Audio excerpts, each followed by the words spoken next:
அதிகனமான கடாயில் 1லிருந்து 1.5 table spoon அளவுக்கு கடலை மாவை எடுத்து ட்ரை ரோஸ்ட் பண்ணுறோம். நெய் எதுவும் சேர்க்க வேண்டாம். ஒரு 8லிருந்து 10 முந்திரி பருப்பையும் அதோட லேசாக சூடு பண்ணிக்கிறோம். பச்சை வாசனை போனதுக்கு அப்புறமேலும் முந்திரி பருப்பு சேர்த்தா போதும். இதை ஆற வச்சிடறோம். 1/2 லிட்டர் பால் எடுத்து காய்ச்சணும். ஆறுன முந்திரி பருப்பு கடலை மாவை நல்லா பொடி பண்ணிக்கணும்.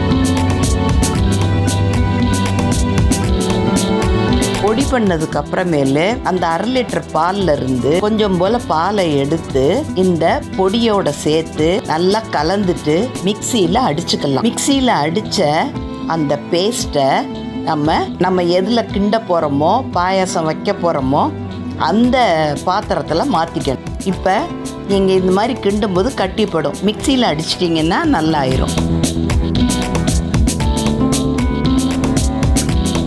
சுவைக்கு தகுந்த அளவுக்கு சர்க்கரை சேர்த்துக்கணும். நான் வெள்ளை சர்க்கரை சேர்த்துருக்கேன்.